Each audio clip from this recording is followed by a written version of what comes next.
नमस्कार, हाय, हॅलो, कसे आहात सगळे? मी विनायक गायकवाड आणि तुमच्या सगळ्यांचं माझ्या चॅनलमध्ये पुन्हा एकदा स्वागत करतो.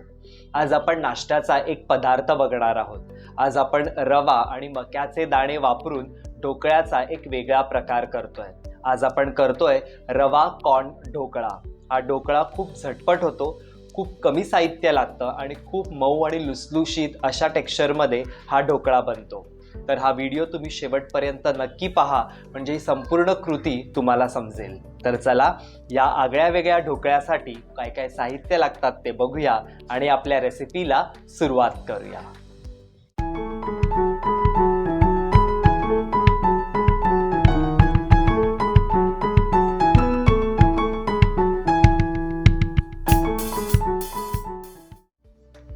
तर स्वीट कॉर्न ढोकळा करण्यासाठी अर्थातच आपल्याला लागणार आहेत स्वीट कॉर्न.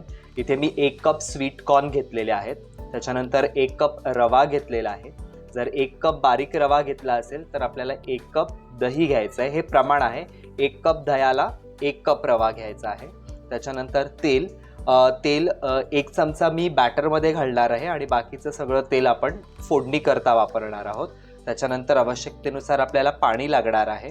त्याच्यानंतर फोडणी करता आपल्याला जिरं लागणार आहे, मोहरी लागणार आहे, तीळ लागणार आहेत, चवीनुसार मीठ लागणार आहे, एक अर्ध्या लिंबाचा रस लागणार आहे. त्याच्यानंतर तिखटानुसार मी इथे एकच मिरची घेतलेली आहे. जर तुम्हाला जास्त तिखट आवडत असेल तर जास्त मिरच्या घेतल्या तरी चालेल. त्याच्यानंतर एक इनो फ्रूट सॉल्ट घेतलेला आहे, प्लेन आहे, याला कुठलाही फ्लेवर नाही आहे. 7-8 कढीपत्त्याची पानं घेतलेली आहेत. त्याच्यानंतर 3 ते 4 चमचे बेसन घेतलेलं आहे, बारीक चिरलेली कोथिंबीर घेतलेली आहे. त्याच्यानंतर हे काश्मीरी मिरचीचं तिखट आहे, हे तिखट नाही आहे, फक्त रंगासाठी वापरणार आहोत. त्याच्यानंतर हळद घेतलेली आहे आणि याच्यानंतर आलं, लसूण, मिरची आणि कोथिंबीरीची पेस्ट घेतलेली आहे. तर सर्वप्रथम इथे मी एक मोठा मिक्सिंग बोल घेतलेला आहे. ह्या मिक्सिंग बोलमध्ये आपल्याला सर्वप्रथम 1 वाटी रवा ॲड करून घ्यायचा आहे. रवा ॲड करून झाला की त्यातच आपण 1 वाटी दही घालून घेणार आहोत. दह्यामध्येच थोडं पाणी घालणार आहोत आपण.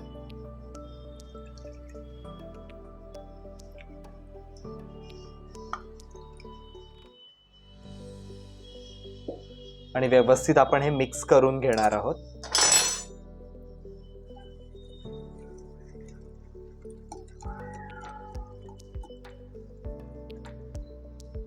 सो इथे रवा आणि दही व्यवस्थित मिक्स करून घेतलेला आहे, छान फेटून देखील घेतलेला आहे. आता आपल्याला हे जे बॅटर आहे, हे बॅटर 10 ते 15 मिनटं रेस्ट करायचं आहे, कारण त्याच्यामध्ये रवा फुलला गेला पाहिजे दह्यामध्ये. त्याच्यामुळे हे बॅटर आता आपण रेस्ट करायला ठेवूया. तोपर्यंत आपण पुढची कृती बघूया. इथे आपण एक मिक्सरचं भांडं घेतलेलं आहे.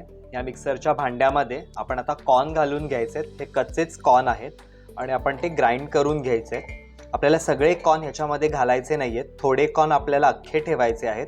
म्हणजे जेव्हा आपण बॅटर बनवू त्या बॅटरमध्ये आपण ते अख्खे कॉर्न ॲड करूया, म्हणजे दाताखाली जेव्हा हे कॉर्न येतील तेव्हा छान लागतील. त्याच्यामुळे बरेच आपल्याला बारीक करून घ्यायचे आहेत आणि हे थोडे मी ठेवून देणार आहे बॅटरमध्ये घालायला. सो आता आपण हे वाटून घेऊया आणि याची भरड करून घेऊया. तर इथे साधारण 10 ते 15 मिनटं मी रवा आणि दह्याचं बॅटर रेस्ट करायला ठेवलेलं आहे.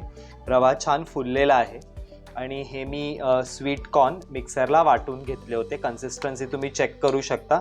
अशी भरड आपल्याला करून घ्यायची आहे आणि ही भरड आता आपल्याला या मेन बॅटरमध्ये ॲड करायची आहे.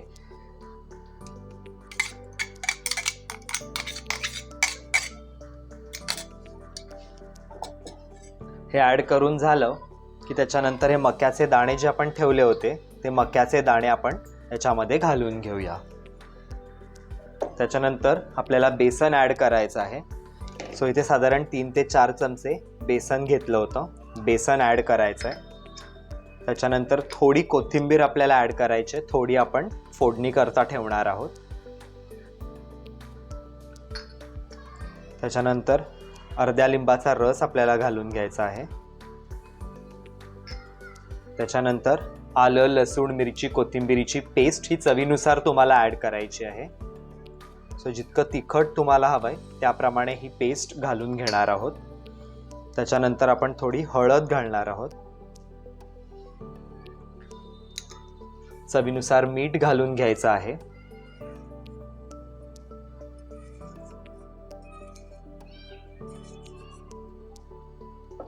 आणि हे व्यवस्थित आपल्याला मिक्स करून घ्यायचं आहे.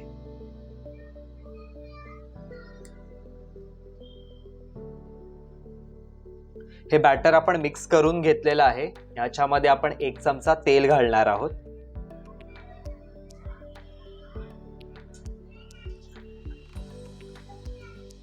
परत मिक्स करून घेऊया.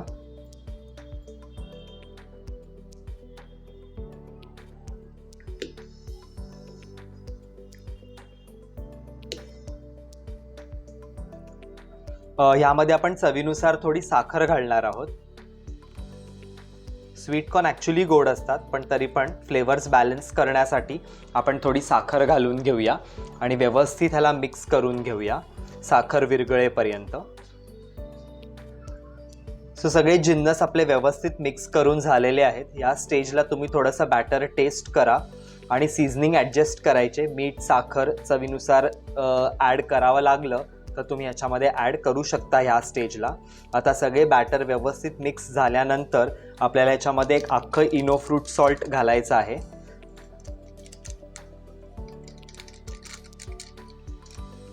आणि ते ॲक्टिव्ह करण्याकरता हलकं पाणी घालायचं 1-2 थेंब त्याच्यावर. आणि हे व्यवस्थित सगळं मिक्स करून घ्यायचं आहे.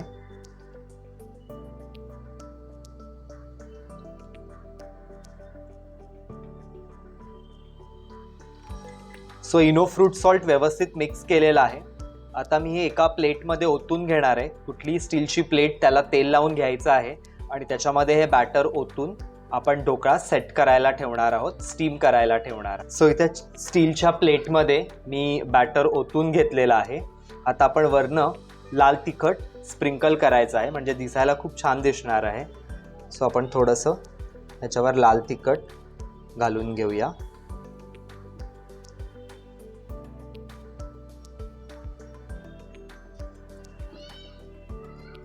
थोडी कोथिंबीर.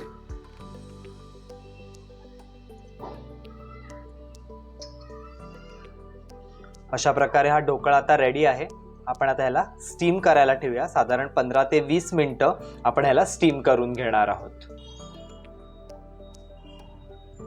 तर इथे आपला ढोकळा रेडी आहे. तुम्ही बघू शकता खूप छान फुललेला आहे आपला ढोकळा. आता आपण ह्यावर फोडणीची तयारी करूया. सो इथे मी एक फोडणी पात्र घेतलेलं आहे. या फोडणी पात्रामध्ये आपण पहिले घालणार आहोत मिरची, मोहरी, जिरं,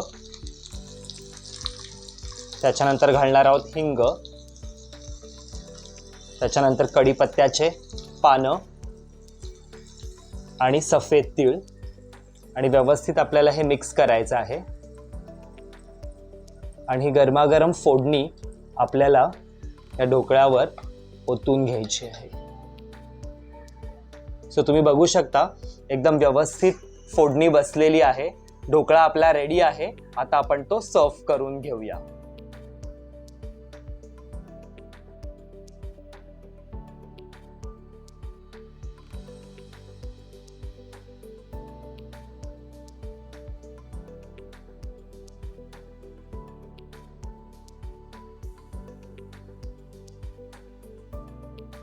तर बघितलंत मित्रांनो, कॉर्न आणि रव्याचा ढोकळा रेडी झालेला आहे. तुम्ही सुद्धा तुमच्या घरी नक्की करून बघा आणि त्याची प्रतिक्रिया कमेंटमध्ये कळवायला विसरू नका. जर तुम्ही माझ्या चॅनलवर नवीन असाल तर प्लीज माझ्या चॅनलला सबस्क्राईब करा. तिथे बेल आयकन येईल, बेल आयकन दाबायला विसरू नका, म्हणजे यानंतर मी अशी इंटरेस्टिंग रेसिपी जेव्हा अपलोड करीन त्याचं नोटिफिकेशन तुम्हाला येईल आणि तुम्ही माझी कुठलीच रेसिपी मिस नाही करणार. अधिक अपडेट्ससाठी तुम्ही मला इंस्टाग्राम आणि फेसबुकवर पण फॉलो करू शकता. त्याच्या लिंक्स मी डिस्क्रिप्शन बॉक्समध्ये देत आहे. तर चला आता तुमची रजा घेतो. पुन्हा भेटूया अशा एका इंटरेस्टिंग एपिसोडमध्ये. तोपर्यंत तुम्ही स्वतःची काळजी घ्या, पौष्टिक खा आणि खुश रहा. धन्यवाद.